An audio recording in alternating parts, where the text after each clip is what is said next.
না না, আর নয়। আজ থেকে এই যন্ত্রণা শেষ। এই অন্ধ স্বামী আর মেয়েটাকে নিয়ে আমি আমার নিজের জীবনটা আর এভাবে শেষ করতে পারবো না। লোকে কি বলবে সেটা ভাবার সময় আমার নেই। এই সামনে এই সুযোগ। সে আমায় কথা দিয়েছে রানীর মতো করে রাখবে, কিন্তু একটাই শর্ত, আমাকে একাই যেতে হবে।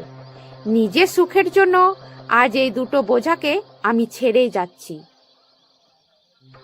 এরপর করুণা সেখান থেকে চলে যায়। কিছুক্ষণ পর শিশুর কান্নার শব্দে অবিনাশের ঘুম ভেঙে যায়। খিদের জ্বালায় ছোট্ট নন্দিনী চিৎকার করে কাঁদছে। অন্ধ অবিনাশ হাতড়ে হাতড়ে বিছানায় স্ত্রীকে খোঁজে। ওগো, শুনছো? করুণা, খুকিটা এত কাঁদছে কেন? ওকে একটু কোলে নাও না লক্ষ্মীটি। তুমি কি ঘুমিয়ে পড়লে? ওগো, কথা বলছো না কেন? তুমি কি ঘরে আছো? চিৎকার শুনে ভাই বিমল আর সুজাতা দৌড়ে আসে। কি হয়েছে দাদা, এত রাতে চিৎকার করছো কেন? নন্দিনী মামুনি এমনভাবে কাঁদছে কেন? সব ঠিক আছে তো? ভাই বিমল, দেখ তো তোর বৌদি কোথায় গেল। সেই কখন থেকে মেয়েটা কাঁদছে, করুণা কোনো সাড়া শব্দ দিচ্ছে না। বৌদি এখানে নেই দাদা, দাঁড়াও আমি বাইরে দেখি। এই মাঝরাতে কোথায় যাবে? হয়তো কুয়োতে জল আনতে গেছে। চারদিকে ভালো করে দেখ। কিছুক্ষণ পর বিমল ফিরে আসে। সে কোথাও নেই। দাদা, বৌদি কোথাও নেই, ওর কাপড় চোপড়ও নেই। মনে হচ্ছে বৌদি আমাদের সবাইকে ছেড়ে চিরতরে চলে গেছে। পরের দিন সকালে ঘরের কোণে অসহায় হয়ে বসে আছে অবিনাশ। চোখের জল শুকোয় না। সুজাতা এসে বলে, দাদা, আমি সারা গ্রাম খুঁজে এলাম, দিদিভাইয়ের কোনো খোঁজ নেই। যে নিজের সন্তানকে ফেলে যেতে পারে সে আর কখনো ফিরবে না। হে কি সর্বনাশ হলো! আমি তো অন্ধ মানুষ, এই দুধের শিশুটাকে নিয়ে কোথায় যাব? ভগবান, এত বড় পরীক্ষা কেন নিচ্ছ তুমি আমার? আমার কি দোষ ছিল যে মা হয়েও সে আমার বুক খালি করে গেল? দাদা, তুমি ভেঙে পড়লে চলবে না। বৌদি তো তোমাকে কোনোদিন মন থেকে আপন করেনি। সব সময় তোমার চোখের অভাব নিয়ে খোঁটা দিত। ওর চলে যাওয়াই হয়তো ভাগ্যের লেখা ছিল। দাদা, আপনি ভয় পাবেন না। আমি বেঁচে থাকতে নন্দিনী অনাথ হবে না। কিন্তু তোদেরও তো নিজের সংসার আছে, তোরা কতটুকু করতে পারবি? দাদা, আমরা কথা দিচ্ছি, আমরাই নন্দিনীর মা বাবা হব। সুজাতা ওকে নিজের বুকের দুধে বড় করবে, আর তুমি দ্বিতীয় বিয়ের কথা ভাববে না। নন্দিনী আমারই মেয়ে। আমি ওকে কোনোদিন মায়ের অভাব বুঝতে দেব না। তোদের এই ঋণ আমি কোনো দিন শোধ করতে পারবো না। আমি কথা দিচ্ছি, আর কোনো দিন বিয়ের কথা ভাবব না। আজ থেকে আমার মেয়ের সব দায়িত্ব তোদের হাতে। এইভাবেই ধীরে ধীরে সময় কেটে যায়, আর আজ নন্দিনী 18 বছরে পা দেয়। সুজাতা, দেখলে তো, আমরা যা চেয়েছিলাম ঠিক তাই হয়েছে। দাদা আমাদের এমন বিশ্বাস করে যে দ্বিতীয় বিয়ে তো দূরের কথা, এই 17 বছরে নিজের ছায়া কেউ বিশ্বাস করেনি। এখন এই পৈতৃক 10 বিঘা জমি আর এই ভিটে সবই আমার হাতের মুঠোয়। দাদা তো অন্ধ, ও তো আর সই সাবুত বোঝে না। আর নন্দিনী, ও তো আমাদের অন্ধের মতো বিশ্বাস করে। আমি ওকে এমনভাবে বড় করেছি যে ওর কাছে আমার কথাই শেষ কথা। ও কোনোদিন ভাবতেও পারবে না এই আদর, এই যত্ন সবটাই ছিল ওই জমির লোভে। কিন্তু একটা সমস্যা আছে সুজাতা, নন্দিনী এখন 17 বছরের যুবতী। কয়েকদিন পরেই তো ওর বিয়ে দিতে হবে। বিয়ে হয়ে গেলে যদি শ্বশুরবাড়ির লোকেরা এই জমির দাবি তোলে? চিন্তা করবেন না, আমার মাথায় একটা মতলব আছে। এমনভাবে চাল চালবো সাপও মরবে, লাঠিও ভাঙবে না। এখন শুধু কয়েকটা দিন অপেক্ষা করুন, ওদের বিশ্বাসটা আর একটু শক্ত হতে দিন। কিছুদিন পরে নন্দিনীর বাবা ঘরে বসে কান্না করছিল। তখন সেখানে নন্দিনী এলো। বাবা, কাঁদছো কেন? কি হয়েছে তোমার? শরীর খারাপ লাগছে? কি বলবো রে মা, আজ তোর পাশানি মায়ের কথা খুব মনে পড়ছে। আমি অন্ধ বলে সে আমাকে ঘৃণা করে চলে গেল, কিন্তু তোকেও তো ঠেলে গেল। আমার এই অভিশপ্ত জীবনের জন্য তুই মায়ের আদর পেলি না রে মা। না বাবা, তুমি ওইসব কথা একদম বলবে না। যে মহিলা একজন অসহায় মানুষকে বিপদে ফেলে তার সুখের জন্য চলে যেতে পারে, তাকে আমি কোনোদিনই মা বলে মানতে পারবো না। আমার কাকা আর কাকিমা আমাকে তাদের মেয়ের চেয়েও বেশি ভালোবাসা দিয়েছেন, তাই আমার মনে কোনো দুঃখ নেই বাবা। সেটা ঠিক মা, বিমল আর সুজাতা না থাকলে হয়তো আমরা দুজন কবেই পথে ভেসে যেতাম। তুই যখন এক ছোট্ট দুধের শিশু ছিলিস তখন থেকেই তারা তোকে আগলে রেখেছে। তুমি চিন্তা করো না বাবা, তুমি একটু বিশ্রাম নাও তো। আমি একটু কাকার কাছে যাচ্ছি, কাকার কোনো কাজে সাহায্যের দরকার কিনা আমি দেখে আসছি। নন্দিনী সরল বিশ্বাসে এসে দাঁড়ায় বিমলের সামনে, কিন্তু তার অজান্তেই এই মুহূর্তে রচিত হচ্ছে তার মৃত্যুর ফাঁদ। বিমল আর সুজাতা আগেই সব সাজিয়ে রেখেছে মিথ্যার অলৌকিক মোড়কে। কি রে নন্দিনী, তোর মনটা খারাপ কেন? কাকা, বাবার চোখের জল আমি আর সহ্য করতে পারছি না। এমন কোনো কি উপায় নেই যাতে আমার বাবা একটু চোখে দেখতে পায়, তার জ্যোতি ফিরে আসে? বলো না কাকা। উপায় একটা আছে রে মা, কিন্তু সেটা বড্ড রহস্যময়। এখান থেকে অনেক দূরে এক ভয়ঙ্কর জায়গা আছে, নাম তার রক্তশিখর পাহাড়ের অভিশপ্ত জঙ্গল। ওখানে এমন এক জাদুকরী অশ্বত্থ গাছ আছে যার পাতা ছেড়ে রস করে বাবার চোখে দিলে বাবার দৃষ্টি ফিরে আসবে। সত্যি বলছো কাকা? তুমি একদম সত্যি বলছো তো? আমি এখনই যাব, আমি বাবার জন্য সবকিছু করতে পারি। দাঁড়া মা, ওটা ভয়ঙ্কর জায়গা। ওই পাতা শুধু অমাবস্যার চতুর্দশী তিথির শেষ প্রহরেই তুলতে হয়, আর জায়গাটা বড্ড বিপদসংকুল। বনের মায়ায় অনেকে পথ হারিয়ে ফেলে। আর একটা কথা মা, এই কথা যদি তুই তোর বাবাকে জানাস তবে কিন্তু জাদুকরী শক্তির গুণ চলে যাবে। বাবাকে কিচ্ছু না বলে তোকে নিঃশব্দে বেরোতে হবে। আমরা তোর বাবাকে সামলে রাখব, এতদিন যেমন রেখেছি।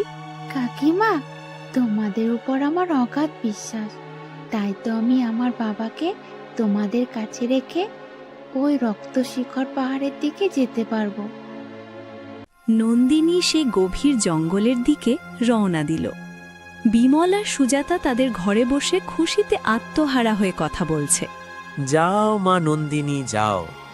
রক্তশিখর পাহাড়ের অভিশপ্ত ছায়ায় একবার পড়লে আর কোনোদিন ফিরতে হবে না।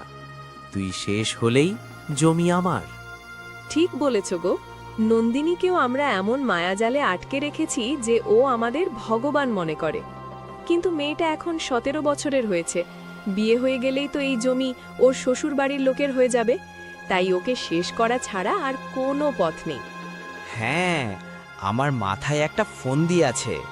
ওকে সেই ভয়ঙ্কর রক্তশিখর পাহাড়ের অভিশপ্ত জঙ্গলে পাঠিয়েছি।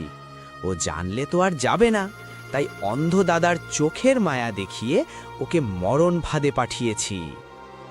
এদিকে নন্দিনী গভীর জঙ্গলে পথ হারিয়ে ফেলেছে। চারদিকে কুয়াশা আর অদ্ভুত সব পাখির ডাক। সেখানে একজন বৃদ্ধকে একলা বসে থাকতে দেখে সে এগিয়ে যায়। দাদামশাই, ও দাদামশাই, আমি একটু রক্তশিখর পাহাড়ের দিকে যেতে চাই, রাস্তাটা একটু বলে দেবেন? হ্যাঁ, বলিস কিরে মা, তুই রক্তশিখা পাহাড় যাবি? ওরে খুকি, ওখানে যে কত বিপদ তুই জানিস না। ওখানে গেলে তোর জানের ভয় আছে। আমার কথা শোন মা, ওদিকে যাস না। যেখান থেকে এসেছিস সেখানেই ফিরে যা। না দাদামশাই, আমাকে যে কোনো মূল্যেই ওই অসত্য পাতা নিয়ে আসতে হবে। আপনি শুধু আমাকে রাস্তাটা বলে দিন, যাতে আমি খুব তাড়াতাড়ি পৌঁছাতে পারি। দেখ মা, তোকে দেখে খুব সরল মনে হচ্ছে, কিন্তু ওই জায়গায় তোর যাওয়া একদম উচিত নয়। আমি বয়সে বড়, আমি তোকে ভুল পরামর্শ দেব না। আমি বলছি তুই ফিরে যা মা। দাদামশাই, ওটা আমার বাবার জীবন মরণের প্রশ্ন। বাবা চোখে দেখতে পায় না, ওই পাতা ছাড়া বাবার চোখ আর ঠিক হবে না। আমাকে যেতেই হবে, যত বিপদই আসুক না কেন। ওই রক্তশিখর পাহাড়ে আমি যাবই। ঠিক আছে মা, যখন এতই জেদ করছিস তবে যা। ওই যে সামনের রাস্তাটা দেখছিস, ওটা দিয়ে সোজা চলে যা। ওটাই তোকে রক্তশিখা পাহাড় নিয়ে যাবে। গভীর জঙ্গলের পথে নন্দিনী একটি বানরকে কাঁদতে দেখে থমকে দাঁড়ায়। সে তার কাছে যায়। এত ঘন জঙ্গলের ভেতর এই বানরটা এমন করে কান্না করছে কেন? দেখি তো আমি একটু কাছে গিয়ে। তুমি কাঁদছো কেন? কি হয়েছে তোমার? আমায় সাহায্য করো, আমি অনেক দিন ধরে ক্ষুধার্ত, আমায় কিছু খেতে দাও। পুরো জঙ্গল তো ফলেই ভরা, তুমি চাইলেই তো নিজে খেতে পারো। না, আমি অভিশপ্ত, আমি নিজের হাতে খাবার খেতে পারি না। তুমি আমায় খাইয়ে দাও, তবেই আমার অভিশাপ কাটবে। অভিশাপ? কেমন অভিশাপ?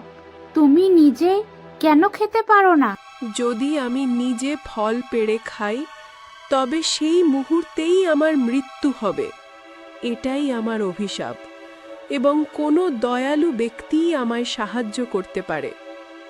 ঠিক আছে, আমি তোমাকে এখনই ফল পেড়ে খাইয়ে দিচ্ছি।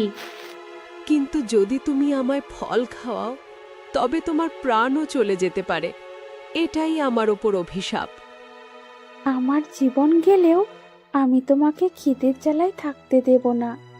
আমি জানি দুঃখ কষ্ট কতটা ভয়ঙ্কর। একদিন আমার মা আমাকে আমার বাবাকে ছেড়ে চলে গিয়েছিল। সেই শূন্যতার যন্ত্রণা আমার মধ্যে আজও আমি বয়ে নিয়ে চলেছি। তাই আজ তোমাকে আমি কিছুতেই কষ্ট পেতে দেব না। নন্দিনী পাশের গাছ থেকে একটি ফল পেড়ে বানরটাকে খাওয়ায়। ফল খাওয়ার সাথে সাথে এক তীব্র আলো ছড়িয়ে পড়ে এবং সে একজন শুভ আত্মায় পরিণত হয়। এ কি? তুমি তো এইমাত্র বানর ছিলে, হঠাৎ এখন কিভাবে মানুষের রূপ নিলে? এটা কিভাবে সম্ভব? আমি কোনো সাধারণ জীব নই, আমি এক শুভ আত্মা। শত বছর আগে এই পৃথিবীতে মঙ্গলের জন্য এসেছিলাম, কিন্তু এক তান্ত্রিক আমার শক্তিতে ঈর্ষান্বিত হয়ে আমায় অভিশাপ দেয়। সে আমার সমস্ত আত্মিক শক্তি একটি মুক্তোর মধ্যে বন্দি করে দেয় আর আমার বানর বানিয়ে দেয়। সাথে এই অভিশাপও দেয় যে আমি কাউকে নিজের সত্যিটা বলতে পারবো না আর নিজের হাতে কোনোদিন কিছু খেতে পারবো না, যাতে আমি ধীরে ধীরে তড়পিয়ে মারা যাই। এটা তো তান্ত্রিক তোমার সঙ্গে ভীষণ অন্যায় করেছে। কিন্তু এতদিন তুমি না খেয়ে কিভাবে বেঁচেছিলে? 9 বছর ধরে, 9টি দীর্ঘ বছর কেটে গেছে। আমি সবার কাছে সাহায্য চেয়েছিলাম, কিন্তু সবাই ভয় পেয়ে গিয়েছিল।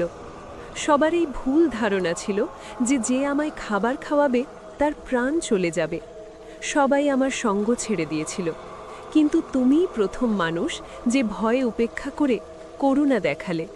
9 বছর? কিন্তু কোনো জীব না খেয়ে এত বছর বাঁচে কিভাবে? কারণ আমি আত্মা, আমার কাছে আত্মিক শক্তি ছিল যা আমায় জীবিত রেখেছিল। কিন্তু এখন আমার 9 বছরের শেষ পূর্ণিমা। যদি এই পূর্ণিমার রাত পর্যন্ত সেই মুক্ত আমি না পাই, তবে আমার অস্তিত্ব চিরতরে শেষ হয়ে যাবে আর আমি কোনো দিন নিজের লোকে ফিরে যেতে পারবো না। না, আমি এমন হতেই দেব না। বলো, সেই মুক্ত কোথায়? আমি এখনই গিয়ে নিয়ে আসব। তারপর তুমি তোমার লোকে ফিরে যেতে পারবে। সেই মুক্ত তান্ত্রিক একটি পুরনো বটগাছের নিচে পুঁতে রেখেছে। আমার মৃত্যু হওয়ার সাথে সাথেই সেই মুক্ত নিজে থেকেই তান্ত্রিকের কাছে চলে যাবে এবং সে আমার সমস্ত শক্তি পেয়ে যাবে। তখন তার অন্ধকার পুরো পৃথিবীতে ছড়িয়ে পড়বে। এমনটা কোনো দিন হবে না। বলো, আমি সেই মুক্ত কিভাবে পেতে পারি? যখন তুমি সেই বটগাছের কাছে পৌঁছাবে, তখন গাছ তোমাকে যা বলবে বিনা ভয়ে এবং শুদ্ধ মনে তাই করবে। তবেই সেই মুক্ত তোমার সামনে প্রকট হবে। মনে রেখো মা, সন্দেহ নেকির পথে সবচেয়ে বড় শত্রু। আমি তৈরি। আমি সেই মুক্ত নিয়ে আসব এবং তোমাকে মুক্ত করব। এর জন্য আমাকে যে কোনো অন্ধকারের মধ্যে দিয়ে যেতে হোক না কেন। নন্দিনী সেখান থেকে বেরিয়ে পড়ে এবং কিছু দূর যাওয়ার পর একটি বটগাছ দেখতে পায়। এই তো বটগাছটা, এখন আমায় খুব তাড়াতাড়ি মুক্তটা খুঁজতে হবে, কিন্তু কোথায় দেখতে পাচ্ছি না তো। আমি এখন মুক্তটা পাবো কিভাবে? হে বটদেবতা, আমার সেই মুক্তটা দিয়ে দিন। যাই হোক, সুন্দর আত্মাটার উৎস এই মুক্তটাই। যদি তোমার ওই মুক্ত চাই, তবে তোমাকে নিজের প্রাণের আহুতি দিতে হবে। না, আমি প্রাণ দিতে পারবো না, কারণ আমার বাবাকে আমায় রক্ষা করতে হবে। এছাড়া আপনি যা বলবেন আমি সব করতে রাজি আছি। সেই মুক্ততান্ত্রিক এই গাছের নিচেই গেঁথে রেখেছে এবং আমি এই গাছের রক্ষক। আমি তোমায় সাহায্য করতে পারি, তুমি মুক্ত পাবে, কিন্তু এর জন্য তোমাকে এখানে তপস্যা করতে হবে। আর যদি তোমার তপস্যা সত্যি নির্মল এবং পবিত্র হয়, তবে মুক্ত নিজে থেকেই তোমার সামনে প্রকট হবে। ঠিক আছে, আমি তপস্যা করতে রাজি। নন্দিনী গাছের নিচে বসে তপস্যা করতে শুরু করে। 2 দিন কেটে যায়। ক্ষুধার্ত তৃষ্ণার্ত নন্দিনী ওখানেই বসে থাকে। তখনই আকাশ থেকে এক তীব্র আলো পৃথিবীতে পড়ে এবং মাটি থেকে একটি সুন্দর ফুল বের হয়। হে কি, এই ফুলের ভেতর মুক্ত জল জল করছে, তার মানে এটাই সুন্দর আত্মার শক্তি। এখন আমায় তাড়াতাড়ি মুক্ত নিয়ে ওই সুন্দর আত্মাটাকে দিতে হবে। নন্দিনী মুক্তটি নিয়ে সেখানেই ফিরে আসে, যেখানে শুভ আত্মা চন্দ্রলেখা অপেক্ষা করছিল। এই নিন, আপনার জন্য মুক্ত এনেছি। পুরো 2 দিন তপস্যা করতে হয়েছে, তারপর এই মুক্ত আমি পেয়েছি। এখন আপনি আপনার লোকে ফিরে যেতে পারেন। নন্দিনী, তুমি সত্যি আমার এত বছরের প্রতীক্ষা পূর্ণ করলে। আমি তোমার বরদান দিচ্ছি, যখনই তোমার সাহায্যের দরকার হবে তুমি আমায় চন্দ্রলেখা বলে 3 বার ডাকবে, আমি চলে আসব। আপনাকে অনেক অনেক ধন্যবাদ। আপনি নিশ্চয় আমার সাহায্য করবেন, কিন্তু এবার আমায় যেতে হবে। ঠিক আছে, নিজের খেয়াল রেখো। এখন যাই হয়ে যাক, আমি সেই অসত্য পাতা নিয়েই ফিরব। বাবার কষ্ট দূর করব। 2 দিন ধরে বাড়ি যাইনি। কাকা কাকিমা কত চিন্তায় আছেন। আমায় তাড়াতাড়ি যেতে হবে। অন্যদিকে সুজাতা আর বিমলের ষড়যন্ত্র চলছে। দেখো গো, এবার তো নন্দিনী কিছুক্ষণের মধ্যেই পাতা ছিঁড়তে যাবে। এবার দাদাকে বাড়ি থেকে বের করে দাও, যাতে এই পুরো জমি আমাদের হয়ে যায়। হ্যাঁ, ঠিক বলেছ সুজাতা, চলো যাই।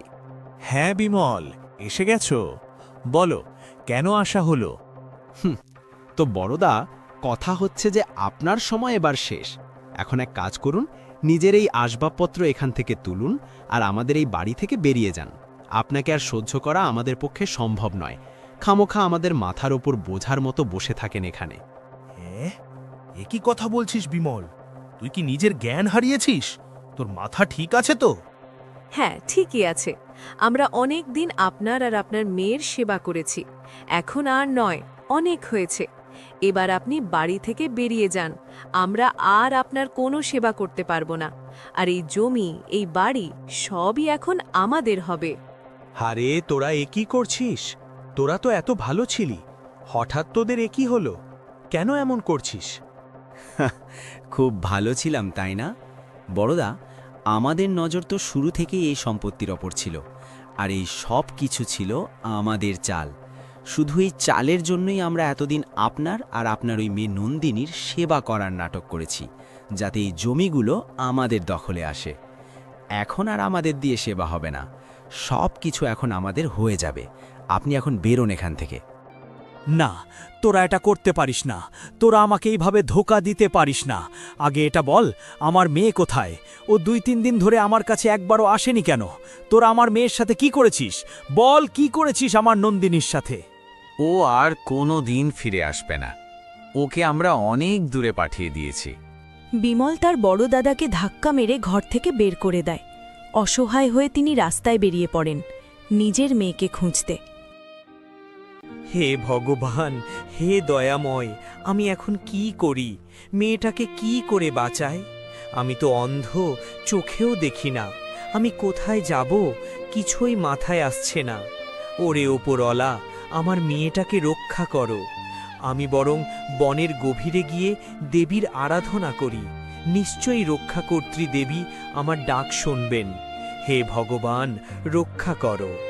অবিনাশের করুণ কান্নায় বনের বাতাস ভারী হয়ে ওঠে। হঠাৎ এক অলৌকিক নীল আলোয় চারপাশ ভরে যায়। শুভ আত্মা চন্দ্রলেখা অবিনাশের সামনে আবির্ভূত হয়। শান্ত হন অবিনাশবাবু, আপনার ভক্তি আর চোখের জল আমায় টেনে এনেছে। আপনার মেয়ে নন্দিনী কে কথা বলছে? আপনি কি বনের কোনো দেবী? আমি এক শুভ আত্মা। আপনার মেয়ে এখন মহাবিপদে। আমি কথা দিচ্ছি, আমি তাকে এক্ষুনি ফিরিয়ে আনব। আপনি এই গাছের নিচেই অপেক্ষা করুন। এদিকে নন্দিনী দুর্গম পাহাড়ের চূড়ায় একটি জাদুকরী অশ্বত্থ গাছ। নন্দিনী যখনই পাতা ছিঁড়তে যাচ্ছে, চন্দ্রলেখা এসে তার হাত চেপে ধরে। থামো নন্দিনী, এই পাতা ছিঁড়লেই তুমি ভস্ম হয়ে যাবে। তোমার কাকা তোমাকে ভালোবাসে না, সে তোমাকে মারতে পাঠিয়েছে। কিন্তু আমার কাকা কাকিমা বলেছেন, তারা তো কোনোদিন মিথ্যে কথা বলেন না। তারা আমাদের তো খুব যত্ন করেন, আমাদের খুব ভালোবাসেন। আপনি এসব মিথ্যে বলছেন, আমি আপনার কথা বিশ্বাস করি না। নন্দিনী, আমার কথা বিশ্বাস করো। তোমার কাকা কাকিমা তোমাকে ভালোবাসেন না, তারা শুধু তোমার বাড়ি আর সম্পত্তির লোভে এই নাটক করছে। তোমার বাবা আমাকে সব বলেছেন, আর আমি আমার দিব্য দৃষ্টি দিয়েও সব দেখতে পাচ্ছি। ওই বিষাক্ত পাতা মেরো না। ঠিক আছে, আমি আপনার কথা বিশ্বাস করছি। আপনি যখন আমার প্রাণ বাঁচিয়েছেন, তখন আপনি নিশ্চয় আমার কোনো ক্ষতি চাইবেন না।